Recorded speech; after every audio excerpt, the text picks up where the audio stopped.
మన ధ్యాన భాగంగా ప్రకటన గ్రంథం 13వ అధ్యాయం 11, 12 వచనాలు చదువుకుందాం. జాగ్రత్తగా మాటలు గమనించండి. మరియు భూమిలో నుండి మరి ఒక క్రూర మృగం పైకి వచ్చుట చూచి తిని, గొర్రెపిల్ల కొమ్ము వంటి 2 కొమ్ములు దానికి ఉండెను. అది ఘట సర్పము వలె మాటలాడుచుండెను. అది ఆ మొదటి క్రూర మృగమునకున్న అధికారపు చేష్టలన్నీ దాని ఎదుట చేయుచున్నది. మరియు చావు దెబ్బ తగిలి బాగుపడి ఉన్న ఆ మొదటి మృగమునకును భూమియు దానిలో నివసించువారును నమస్కారము చేయనట్లు అది బలవంతము చేయుచున్నది. ప్రియులారా, మనం నిన్నటి వర్తమానములో 7వ వచనం నుండి 10వ వచనం వరకు మనం కొన్ని విషయాలు ధ్యానం చేస్తూ వచ్చాం. ఈ 13వ అధ్యాయంలో 1వ వచనం నుండి 10వ వచనం వరకు మొదటి క్రూర మృగాన్ని గురించి వ్రాయబడి ఉన్నది. ఇక్కడ క్రూర మృగము అంటే ఒక వ్యక్తి అనేది మనం జ్ఞాపకం చేసుకున్నాం. ఈ మొదటి క్రూర మృగము అంటే క్రీస్తు విరోధి అనే విషయాన్ని జ్ఞాపకం చేసుకున్నాం. ఈ క్రీస్తు విరోధి సముద్రంలో నుండి వచ్చే క్రూర మృగము లాంటి వాడని జ్ఞాపకం చేసుకున్నప్పుడు అన్యజనులలో నుండి ఈ వ్యక్తి వస్తాడు అనే విషయాన్ని మనము తలంచాము. సముద్రము అన్ని జనాంగాలకి సూచనగా ఉన్నది. అయితే 11వ వచనం నుండి 18వ వచనం వరకు 2వ క్రూర మృగాన్ని గురించి వ్రాయబడి ఉన్నది. ఈ 2వ క్రూర మృగం అనేది కూడా ఒక మనిషికి పోలికగా ఉన్నది. ఈ 2వ క్రూర మృగం భూమిలో నుండి పైకి వస్తూ ఉన్నట్టుగా వ్రాయబడి ఉన్నది. ఆ మొదటి క్రూర మృగానికి 2వ క్రూర మృగానికి వ్యత్యాసం ఏంటంటే, మొదటి క్రూర మృగం సముద్రంలో నుండి పైకి రావడం, అంటే అన్య జనాంగాల్లో నుండి పైకి రావడం. 2వ క్రూర మృగం భూమిలో నుండి పైకి రావడం. భూమి అనేది ఇశ్రాయేలీలకు సూచనగా ఉన్నది. ప్రకటన గ్రంథంలో సముద్రము అంటే అన్య జనాంగములు, భూమి అంటే ఇశ్రాయేలీలు. అంటే ఈ 2వ క్రూర మృగం ఇశ్రాయేలీల్లో నుండి వచ్చేటువంటి వ్యక్తి అని జ్ఞాపకం చేసుకుంటున్నాం. అయితే ఈ 2వ క్రూర మృగం అబద్ధ ప్రవక్త అనేది ప్రకటన గ్రంథంలో మనకు స్పష్టంగా తెలుస్తూ ఉంది. మొదటి క్రూర మృగం క్రీస్తు విరోధి, 2వ క్రూర మృగం అబద్ధ ప్రవక్త. ఇదే ప్రకటన గ్రంథం 16వ అధ్యాయము 13వ వచనంలో, మరియు ఆ ఘట సర్పము నోట నుండి, అంటే సాతాను, ఘట సర్పం అంటే సాతాను, క్రూర మృగము నోట నుండి అంటే క్రీస్తు విరోధి, అబద్ధ ప్రవక్త నోట నుండి అంటే 2వ క్రూర మృగం. కనుక ఈ 2వ క్రూర మృగం అబద్ధ ప్రవక్త అనేది మనకు అర్థమవుతుంది. 19వ అధ్యాయము, ఇదే ప్రకటన గ్రంథం 19వ అధ్యాయము 20వ వచనం, అప్పుడు ఆ మృగమును దాని ఎదుట సూచక క్రియలు చేసి దాని ముద్రను వేయించుకొనిన వారిని, ఆ మృగపు ప్రతిమకు నమస్కరించిన వారిని మోసపరిచిన ఆ అబద్ధ ప్రవక్తయు పట్టబడి వారిద్దరూ గంధకముతో మండు అగ్నిగుండములో ప్రాణముతోనే వేయబడిరి. మనం 13వ అధ్యాయంలో ఆ విషయాలు మనం చూస్తాము. ఈ 2వ క్రూర మృగమని పిలువబడిన అబద్ధ ప్రవక్త, మొదటి క్రూర మృగమని పిలువబడినటువంటి క్రీస్తు విరోధి యొక్క ముద్రను వేయించుకునేటట్టుగా ప్రజలను బలవంతము చేయడం మనం గమనిస్తాం. ఆ విషయాన్ని 19:20లో అబద్ధ ప్రవక్త అని స్పష్టంగా రాశాడు.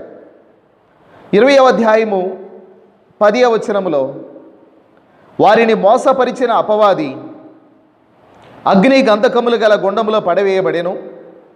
అచ్చట క్రూర మృగమును అబద్ధ ప్రవక్తయు ఉన్నారు. వారు యుగ యుగములు రాత్రింబగళ్ళు బాధింపబడుదురు. కాబట్టి ఘట సర్పము అంటేనేమో సాతాను, మొదటి క్రూర మృగము అంటేనేమో క్రీస్తు విరోధి, 2వ క్రూర మృగము అంటేనేమో అబద్ధ ప్రవక్త. ఈ ముగ్గురు దైవత్రిత్వానికి భిన్నముగా కనబడుతున్నటువంటి వ్యక్తులు. తండ్రి అయిన దేవునికి వ్యతిరేకంగా సాతానుడు, కుమారుడైన క్రీస్తుకి వ్యతిరేకంగా క్రీస్తు విరోధి, పరిశుద్ధాత్మ దేవునికి వ్యతిరేకంగా అబద్ధ ప్రవక్త. ఈ ముగ్గురు ఈ విధంగా పనిచేయటం అనేది జరుగుతుంది. ఈ విషయాలు మనం 13వ అధ్యాయంలో జ్ఞాపకం చేసుకుంటున్నాం. ఈ ప్రకటన గ్రంథం 13:11లో భూమిలో నుండి మరి ఒక క్రూర మృగము పైకి వచ్చుట చూచి తిని అన్నాడు. అది ఎలా ఉన్నదో కూడా చెప్పాడు. ఆ పైన 13వ అధ్యాయం 1వ వచనంలోనేమో సముద్రములో నుండి వచ్చే క్రూర మృగం యొక్క పోలికలు చెప్పాడు. ఈ 13వ అధ్యాయం 11వ వచనంలో భూమిలో నుండి వచ్చేటువంటి 2వ క్రూర మృగం యొక్క పోలికలు చెప్తా ఉన్నాడు. ఈ పోలికలు ఎలా ఉన్నాయి అంటే, గొర్రె పిల్ల కొమ్ము వంటి 2 కొమ్ములు దానికి ఉండెను, అది ఘట సర్పము వలె మాట్లాడుచుండెను అనే మాటలు వ్రాయబడ్డాయి.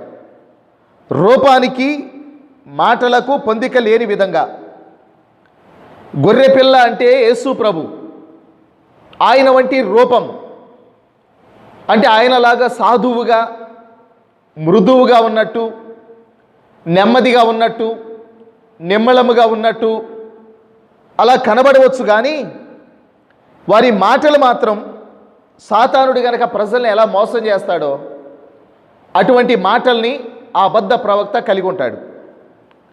మన ఉదాహరణకి ఆదికాండం ఒకసారి గమనిస్తే, ఇస్సాకు యొక్క 2 కుమారులు ఉన్నారు, ఏశావు, యాకోబులు. ఇస్సాకు అవసాన కాలంలో తన పెద్ద కుమారుడైన ఏశావుని పిలిచి, నాయనా నేను చనిపోతున్నాను, దానికి ముందుగా నేను నీ వేటాడి తెచ్చిన మాంసంను భుజించి నేను ఆశీర్వదించాలనుకుంటున్నాను అంటే వేటాడడానికి ఏశావు వెళ్ళాడు. రిబ్కా విషయాన్ని గమనించి యాకోబుతో చెప్పింది. చెప్పి సిద్ధపరిచి తన మందలో నుండి ఒక మేక పిల్లను, వాటి చర్మముని యాకోబు మీద వేసి దాని మాంసమును సిద్ధపరిచి పంపించింది రిబ్కా. యాకోబు వెళ్ళి ఇస్సాకు దగ్గర, నీ జ్యేష్ఠ కుమారుడనైన ఏశావును అన్నాడు. దగ్గరకు రానాయన అని వాసన చూశాడు. తన వస్త్రాలు వాసన, తను తడిమి చూస్తే ఏశావులాగానే ఉన్నాడు. అప్పుడు కన్నులు కనబడని అంత వృద్ధాప్యంలో ఉన్న ఇస్సాకు అక్కడ అన్న మాట ఏంటంటే, నిన్ను తడిమి చూస్తే ఏశావులాగున్నావు, నీ స్వరము చూస్తే యాకోబులాగున్నావు అని. ఈ 2వ క్రూర మృగము కూడా చూడ్డానికి యేసు ప్రభులాగా మృదువుగా ఉండొచ్చు, కానీ వాని యొక్క మాటల్లో సాతాని యొక్క మోసం ఉంటుంది. అందుకని గొర్రె పిల్ల వంటి కొమ్ములు, ఘట సర్పము వంటి మాటలు వారికి ఉన్నట్టుగా మనం చూస్తూ ఉన్నాం. కాబట్టి అబద్ధ ప్రవక్తలు కూడా వారు పై రూపానికి అలానే కనబడతారు, కానీ వారి మాటల్లో మోసం ఉంటుంది. బైబిల్లో కొలస్సీ పత్రిక 2వ అధ్యాయము 4వ వచనములో అపోస్తలుడైన పౌలు క్రైస్తవ సంఘాన్ని హెచ్చరిస్తూ ఈ మాటలు చెప్పాడు. కొలస్సీ పత్రిక 2:4, ఎవడైనను చక్కని మాటల చేత మిమ్మను మోసపరచకుండునట్లు ఈ సంగతిని చెప్పుచున్నాను. సాధారణంగా చక్కటి మాటలు మాట్లాడేవారు ఎవరైనా ఉంటే ఖచ్చితంగా ప్రజలు మోసపోతారు ఆ విషయాల్లో. భక్తి ప్రపంచంలో కూడా క్రీస్తు విరోధులు, అబద్ధ ప్రవక్తలు, వారి మాటలు ఎలా ఉంటాయి అంటే చాలా చక్కగా ఉంటాయి. కనుక చక్కని మాటల చేత ఎవడు కూడా మిమ్మల్ని మోసపరచకుండా చూచుకోండి, జాగ్రత్తగా ఉండండి అని పౌలు భక్తుడు మనల్ని హెచ్చరిస్తూ వచ్చాడు. క్రీస్తు విరోధి మొదటి క్రూర మృగంగా పిలువబడ్డం, అబద్ధ ప్రవక్త 2వ క్రూర మృగంగా పిలువబడ్డం. అతని యొక్క మాటలు మృదువుగా కనబడతాయి, కానీ వాటి వెనక భయంకరమైన మోసము ఉంటుంది అని ఈ విషయం ద్వారా మనం అర్థం చేసుకుంటున్నాం. తర్వాత 12వ వచనాన్ని మనం గమనిస్తే, అది ఆ మొదటి క్రూర మృగమునకున్న అధికారపు చేష్టలన్నీ దాని ఎదుట చేయుచున్నది. మరియు చావు దెబ్బ తగిలి బాగుపడి ఉన్న ఆ మొదటి మృగమునకును భూమియు దానిలో నివసించువారును నమస్కారము చేయనట్లు అది బలవంతము చేయుచున్నది. ఈ మాటల యొక్క ఆంతర్యాన్ని నేను మీకు చెప్పాలనుకుంటున్నాను. మొదటి క్రూర మృగం ఐక్య ప్రపంచ రాజకీయ నాయకుడిగా కనబడతా ఉన్నాడు. అంటే ఒకే ప్రపంచము, ఒకే రూల్ ఉండాలి అనేది క్రీస్తు విరోధి యొక్క నినాదమై ఉన్నది. అంటే ప్రపంచమంతా ఒకే రకమైనటువంటి పద్ధతిలో నడవాలి అనేది వాని యొక్క నినాదం. కనుక వన్ వరల్డ్ వన్ రూల్ అనేటువంటి పద్ధతిని వాడు తీసుకొస్తాడు. కనుక ప్రపంచమంతా వాని గ్రిప్లోకి వెళ్ళిపోయిద్ది. వాడు ప్రపంచమంతటిని ఏకఛత్రాధిపత్యముగా అతడు పరిపాలిస్తాడు. క్రీస్తు విరోధి మొదటి క్రూర మృగం. రెండవ క్రూర మృగం యొక్క నినాదం ఎలా ఉంటుంది అంటే, అతడు ఒకే ప్రపంచము, ఒకే మతము, వన్ వరల్డ్ వన్ రిలీజియన్. ఇది రెండవ క్రూర మృగం యొక్క స్వభావం, అది యొక్క నినాదం. కనుక ఈ రెండవ క్రూర మృగమైన అబద్ధ ప్రవక్త ఐక్య ప్రపంచ మత నాయకునిగా మనకు కనబడతా ఉన్నాడు.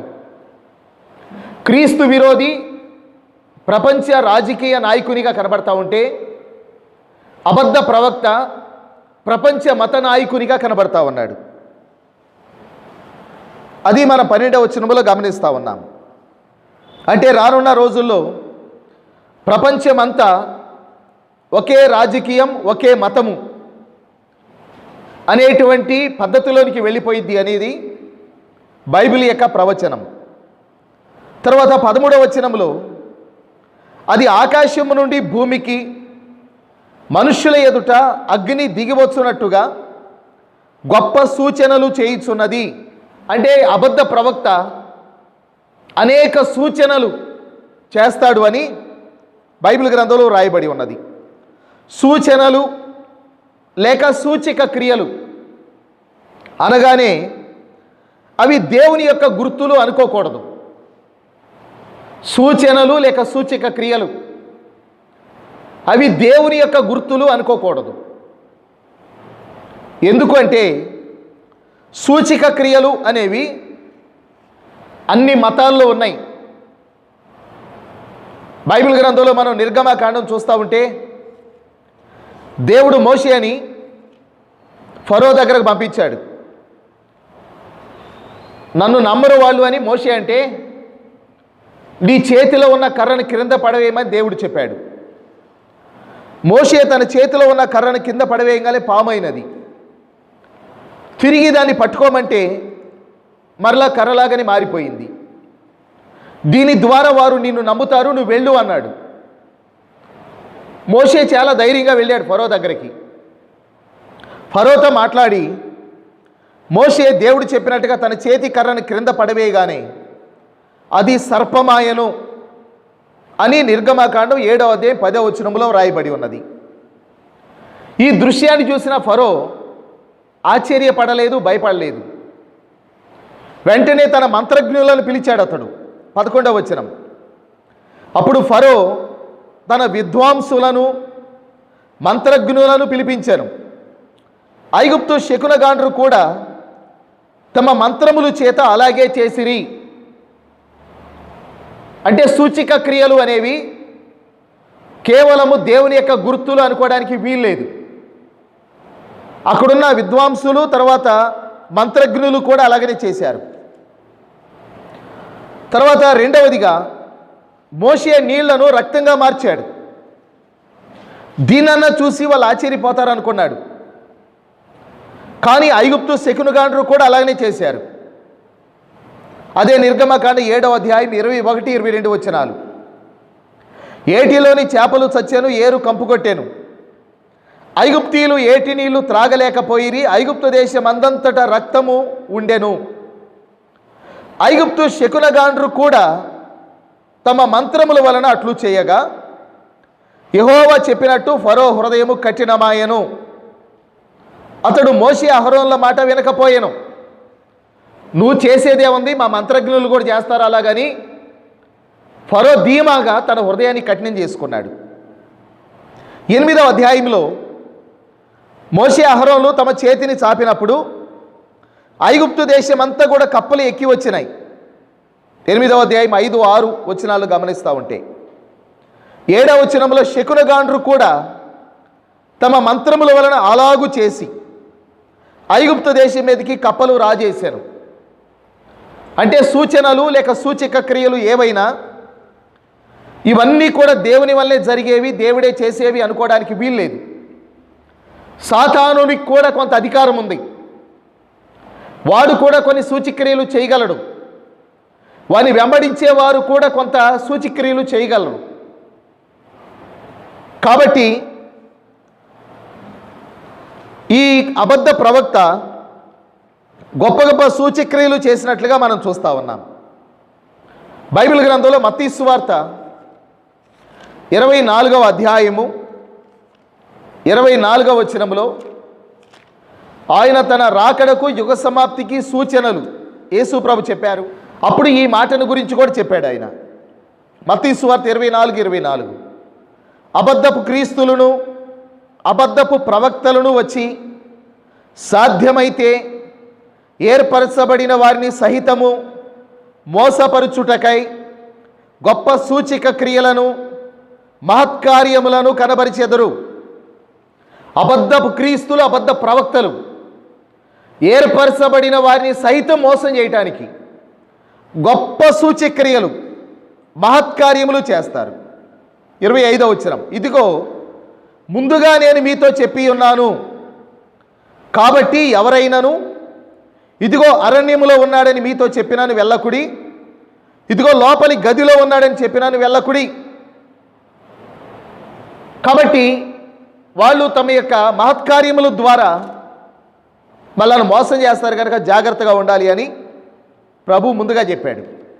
ద్వితీయోపదేశకాండం 13వ అధ్యాయంలో పాత నిబంధన కాలంలోనే ఇశ్రాయేలీలను మోషే హెచ్చరించాడు. ద్వితీయోపదేశకాండం 13వ అధ్యాయం మొదటి 3 వచనాలు నేను చదువుతున్నాను.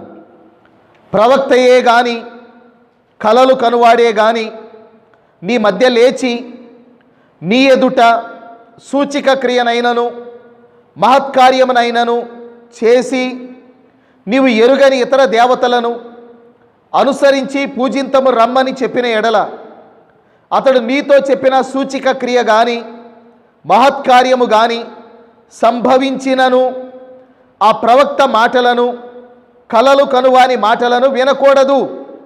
ఏలయనగా మీరు మీ దేవుడైన యెహోవాను మీ పూర్ణ హృదయముతోనూ మీ పూర్ణాత్మతోనూ ప్రేమించుచున్నారో లేదో తెలిసి కొనుటకు మీ దేవుడైన యెహోవా మిమ్మును పరీక్షించుచున్నాడు. కాబట్టి మనకు వాక్యం ముఖ్యం, కలలు కనేవాడు దర్శనాలు చెప్పేవాడు ముఖ్యం కాదు అని బైబిల్ గ్రంథం పాత నిబంధనలోనే ఖచ్చితంగా ఈ మాట చెప్పబడి ఉన్నది. కాబట్టి అటువంటి వారు ఎవరైనా ఉంటే వారిని వెంబడించడం కంటే వాక్యాన్ని హత్తుకొని దేవుని ప్రేమించడం మంచిది అని బైబిల్ మనలను మరలా హెచ్చరిస్తూ ఉంది. లేని ఎడల మోసపోవడానికి వీలుంది. ఈ ప్రకటన గ్రంథం 13వ అధ్యాయంలో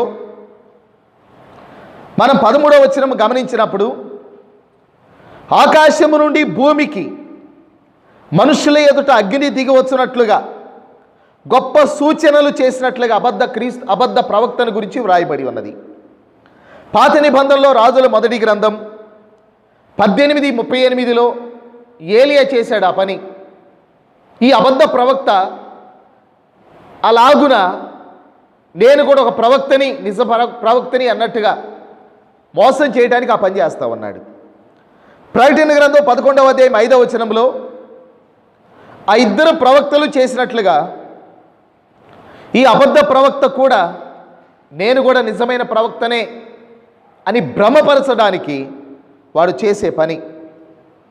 కాబట్టి ఈ 13 అధ్యాయము 13వ వచనములో ఆకాశము నుండి భూమికి మనుషుల ఎదుట అగ్ని దిగివచ్చున్నట్టుగా గొప్ప సూచనలు చేయడం. కాబట్టి సూచనలు, సూచక క్రియలు, మహత్కార్యములు అంటే పడిపోకుండా వాక్యం మీద కట్టబడితేనే మన జీవితాలు స్థిరంగా ఉంటాయి,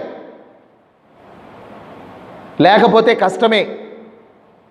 జాగ్రత్త పడాలి ఈ మాటలు వింటున్నప్పుడు. 14వ వచనం నుండి 15వ వచనం వరకు నేను చదువుతున్నాను.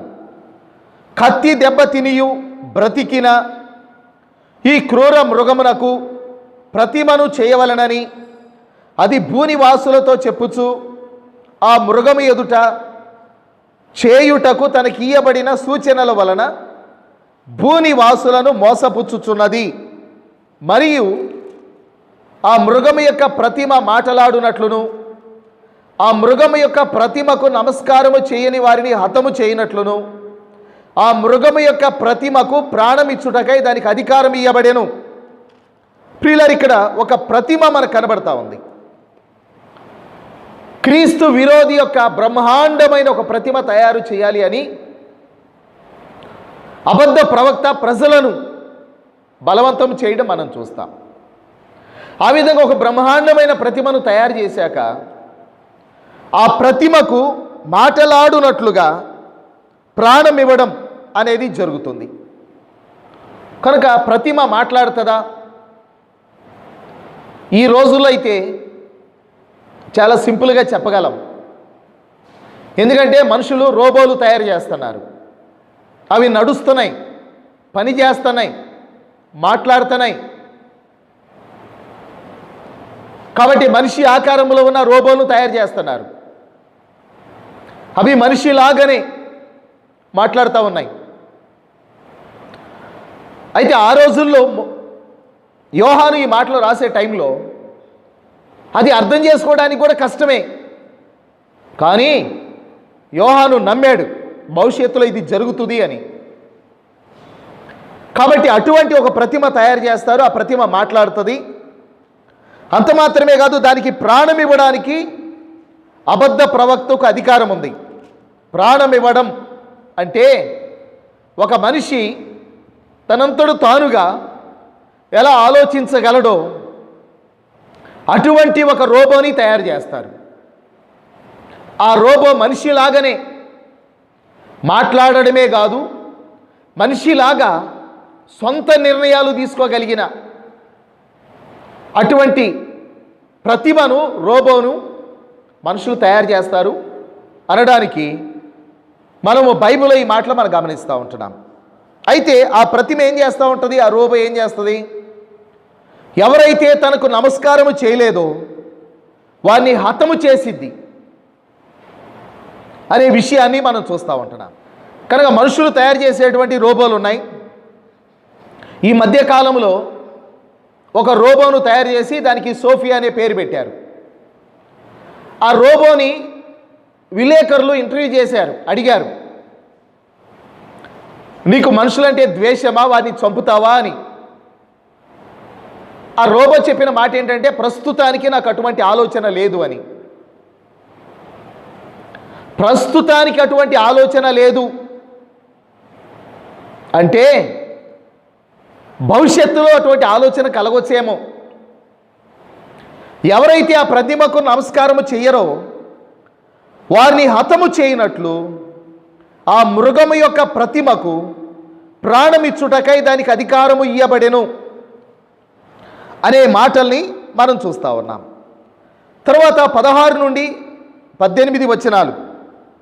ఇందులో కొద్దివారు కానీ గొప్పవారు కానీ, ధనికులు కానీ దరిద్రులు కానీ, స్వతంత్రులు కానీ దాసులు కానీ అందరూ తమ కుడి చేతి మీదనైనా తమ నొసటి ఎందైనా ముద్ర వేయించుకొనున్నట్లు, ఆ ముద్ర అనగా ఆ మృగము పేరైనను దాని పేరిటి సంఖ్య అయినను గలవాడు తప్ప క్రయ విక్రయములు చేయుటకు మరి ఎవనికిని అధికారము లేకుండానట్లును అది వారిని బలవంతము చేయుచున్నది.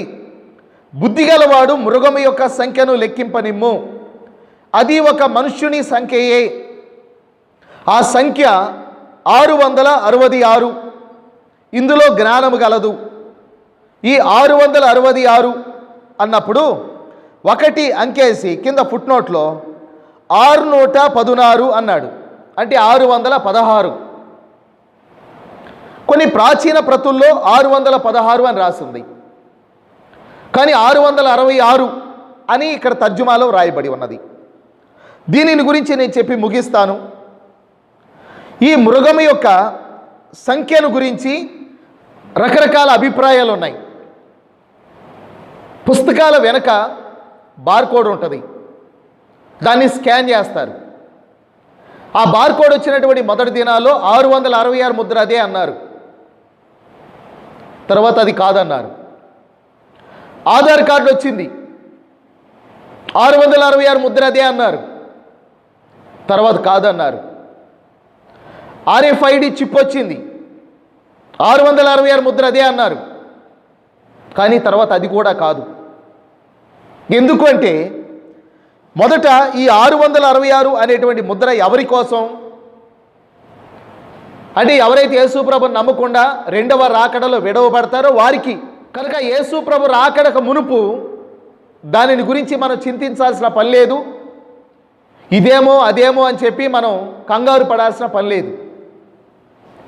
రెండవది 666 అనేది ఒక మనుష్యుని సంఖ్య అని స్పష్టంగా వ్రాయబడి ఉన్నది. అది ఒక మనుష్యుని సంఖ్య అని. అంటే పాత నిబంధన కాలం లేక పురాతన కాలములో మనుషుల యొక్క పేర్లను బట్టి సంఖ్యలు లెక్కించే అలవాటు ఉండేది. ఉదాహరణకి యేసుక్రీస్తు యొక్క పేరు హీబ్రూలో లెక్కిస్తే 888 సంఖ్య వచ్చింది. కనుక ఆ పురాతన కాలంలో మనిషి యొక్క పేర్లను బట్టి సంఖ్యలు లెక్కించడం ఉండేది. యేసుక్రీస్తు పేరు హీబ్రూలో 888. అలాగే క్రీస్తు విరోధి యొక్క పేరు హీబ్రూలో లెక్కిస్తే 666. అదే క్రీస్తు విరోధి పేరు లాటిన్లో లెక్కిస్తే 616. కనుక గ్రీకులో నుండి లాటిన్లోనికి బైబిల్ తర్జుమా చేయబడినప్పుడు 616 సంఖ్య అన్నారు వాళ్ళు. అందుకని కొన్ని ప్రాచీన ప్రతుల్లో 616 అనే మాట వాడబడవలసి వచ్చింది. కానీ హీబ్రూలో 666. కనుక బుద్ధిగలవాడు ఆ మృగము యొక్క సంఖ్య లెక్కింపనిమ్ము అన్నాడు. ఒకవేళ మనం లెక్క వేయడానికి ప్రయత్నం చేస్తే ఇలా మనం లెక్క వేయవచ్చు సింపుల్గా. 3 6లు కనబడతా ఉన్నాయి కదా. మొదటి 6 ఆదాము, ఎందుకంటే నరుడు 6వ దినాన సృజించబడ్డాడు. బైబిల్ యొక్క సంఖ్య 6, మానవుని సంఖ్య. కాబట్టి బైబిల్లో 6 అనే సంఖ్య ఎక్కడైనా లెక్కించాల్సి వస్తే అది మనిషికి గుర్తు. 6 మొదటి ఆదాము, రెండవ 6 మనిషి రూపంలో వచ్చిన యేసు ప్రభు కడపటి ఆదాము. దేవుడు ఒక నరునిగా వచ్చాడు, అదే రెండవ 6. మొదటి 6 ఆదాము, రెండవ 6 యేసుక్రీస్తు. కనుక 66. ఈ 66 అనేది బైబిల్కి సూచన. మొదటి ఆదాముకు రెండవ ఆదాముకు మధ్య జరిగిన చరిత్ర బైబిల్. బైబిల్ అంతా కూడా పతనమైన మొదటి మానవుడు, విమోచించిన రెండవ మానవుడు. ఈ 66 పుస్తకాలు మొదటి మానవునికి రెండవ మానవునికి మధ్య జరిగిన సంఘటన తెలియజేస్తూ ఉంది. ఇప్పుడు 3వ 6 క్రీస్తు విరోధి. మొదటి 6 ఆదాము, రెండవ 6 యేసుక్రీస్తు, 3వ 6 క్రీస్తు విరోధి. కనుక బుద్ధిగలవాడు ఆ మృగం యొక్క సంఖ్య లెక్కింపనిమ్ము అన్నాడు. దాన్ని బట్టి ఈ 3వ 6గా క్రీస్తు విరోధి మనకు కనబడుతున్నాడు. అందుకని వాని సంఖ్య 666 అన్నారు. కాబట్టి అందరూ కూడా ఈ ముద్ర వేయించుకొనున్నట్లు బలవంతము చేయబడ్డారు. 16వ వచనంలో మనం చూసాం, కొద్దివారు కానీ, గొప్పవారు కానీ, ధనికులు కానీ, దరిద్రులు కానీ, స్వతంత్రులు కానీ, దాసులు కానీ అందరూ కూడా ఈ ముద్ర వేయించుకొనున్నట్లు బలవంతం చేయబడ్డారు. క్రీస్తు విరోధి యొక్క పాలనలో మొట్టమొదటిగా వాడు రాజకీయ అధికారమును, సైనిక బలమును ప్రజల మీద చూపుతాడు. ఎవరైతే తనకు లోబడరో తన రాజకీయ బలము చేత, సైనిక బలము చేత వారిని లోబడినట్లుగా చేసుకుంటాడు. మనం 13:4 చూసాం, ఈ మృగమునకు సాటి ఎవడు, వానితో యుద్ధము చేసి గెలవగలిగిన వాడెవడు అనే మాటలు. ఎక్కడైనా దేశంలో అల్లర్లు జరిగినప్పుడు స్థానికంగా ఉన్నటువంటి పోలీసు వారికి లోబడకపోతే గనక కేంద్ర బలగాలను దింపి వారిని అణచడం జరుగుతుంది. క్రీస్తు విరోధి పరిపాలనలో తన రాజకీయ అధికారమును, సైనిక బలమును ప్రజల మీద చూపి లోబడని వారిని అణుచుతాడు మొదటిగా వాడు. రెండవదిగా మోసగించేటువంటి అద్భుతాలు ప్రజల మీద చూపి వారిని లోబరుచుకునేటట్టుగా చేస్తాడు. 13:15లో మనం చూసాం, ఆకాశము నుండి అగ్ని దిగి వచ్చినట్లుగా గొప్ప సూచక్రియలు చేయడం. అది రెండవ ప్రయోగం. మూడవ ప్రయోగం ఏంటంటే క్రయ విక్రయాల విషయంలో ఒత్తిడి చేయడం. మనిషి తన దగ్గర ఎన్నో డబ్బులు ఉంటాయి, కానీ అతడు వెళ్ళి కొనాలి అన్నా, అమ్మాలి అన్నా గవర్నమెంట్ వారు ఇచ్చినటువంటి ముద్ర ఉంటేనే. కనుక ఆ రోజుల్లో గొప్పవారు కానీ, కొద్దివారు కానీ, ధనికులు కానీ, దరిద్రులు కానీ, దాసులు కానీ, స్వతంత్రులు కానీ ఎవరైనా సరే ఆ రోజుల్లో గవర్నమెంట్ వారు ఇచ్చిన ముద్ర ఉంటేనే క్రయ విక్రయములు చేయడానికి అవకాశం ఉంది. అది 13వ అధ్యాయం 16వ వచనంలో గమనించాం. అందువలన ఆ దినాల్లో ఉన్న ప్రజలకి రెండు మార్గాలు ఉన్నాయి. ఒకటి ఆకలితో చనిపోవడం, రెండవది ఆ క్రీస్తు విరోధి యొక్క ముద్ర వేయించుకోవడం. ఎవరైనా సరే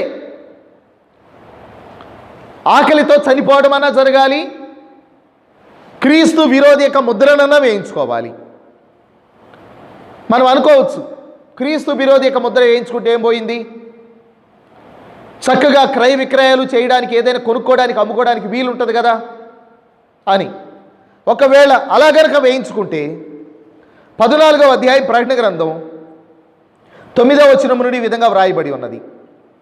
మరియు వేరొక దూత అనగా 3వ దూత వీరి వెంబడి వచ్చి గొప్ప స్వరముతో ఇలాగూ చెప్పెను, ఆ క్రూర మృగమునకు కానీ దాని ప్రతిమకు కానీ ఎవడైనా నమస్కారం చేసి తన నొసటి అందేమి చేతి మీదనేమి ఆ ముద్ర వేయించుకొనిన ఎడల ఏమియూ కలపబడకుండా దేవుని ఉగ్రత పాత్రలో పోయబడిన దేవుని కోపమను మద్యమును వాడు త్రాగును.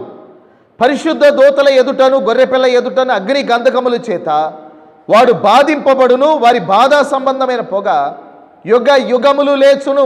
కనుక ముద్ర వేయించుకుంటే ఆకలితో బాధపడాల్సిన పని ఉండకపోవచ్చేమో, కానీ యుగ యుగములు అగ్ని గంధకములతో మండేటువంటి గుండములో బాధపడాలి.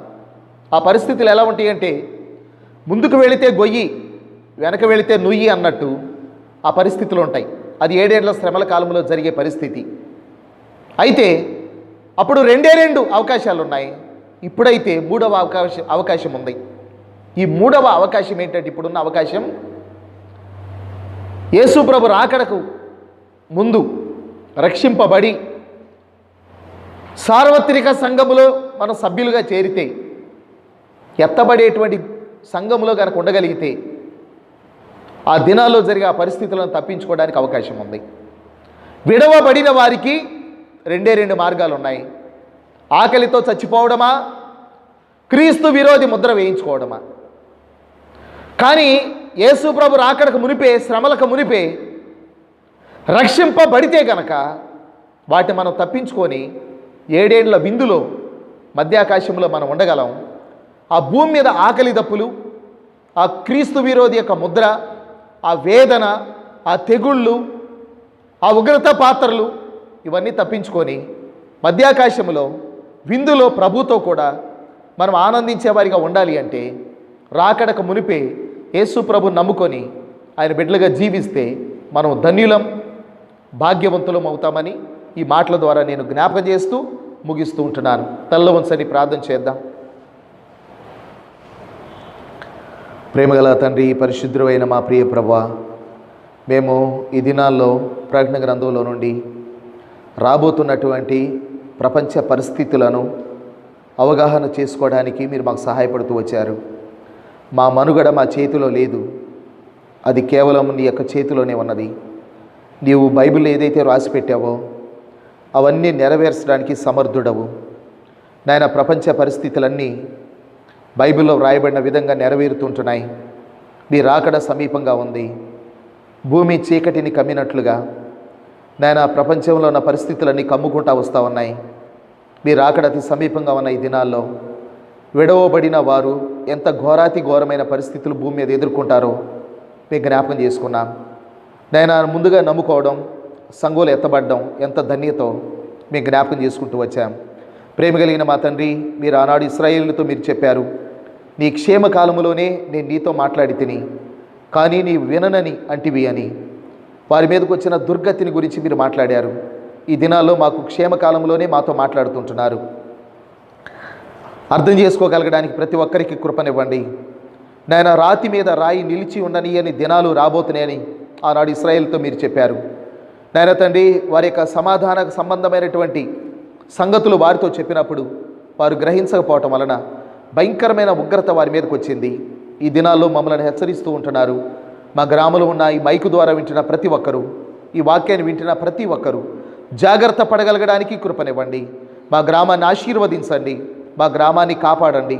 ప్రతి తెగులు, ప్రతి కీడు, ప్రతి ఆపద నుండి కాపాడండి ప్రభా. ఇప్పటివరకు కాపాడారు, ముందున్న దినాల్లో కూడా కాపాడి సహాయం చేయండి.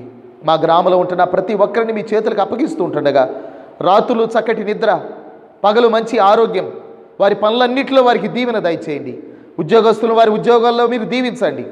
వ్యాపారస్తులను వారి వ్యాపారాల్లో దీవించండి. చేతి వృత్తుల వారికి మంచిగా పనులు దొరకడానికి కృపనివ్వండి.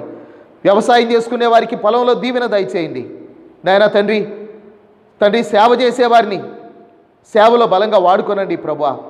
అదేవిధంగా నాయన మరి రకరకాల పనులు చేసుకునేవారు ఉన్నారు మా గ్రామంలో, వారిని అందరినీ దీవించండి నాయన, ఆశీర్వదించండి. ఈ రాత్రి మాకు ఇచ్చిన మంచి సమయాన్ని బట్టి, ఇన్ని దినాలు మీరు మాకు తోడై ఉండి సహాయపడుతూ వచ్చినందుకై మిమ్మల్ని స్తుతిస్తూ ఈ మాటలు విన్న వారందరినీ ఆశీర్వదించుమని యేసు ప్రభు ఘనమైన నామములో ప్రార్థించి వేడుకొనుచున్నాం తండ్రి, ఆమేన్. మన తండ్రి అయిన దేవుని ప్రేమ, కుమారుడైన యేసుక్రీస్తు వారి కృప, పరిశుద్ధాత్మ దేవుని యొక్క అన్యోన్య సహవాసం చేరువచ్చిన మనకు సకల పరిశుద్ధులకు సదాకాలము తోడయుండును గాక, ఆమేన్. అందరికీ వందనాలు. కూడిక ముగించబడింది.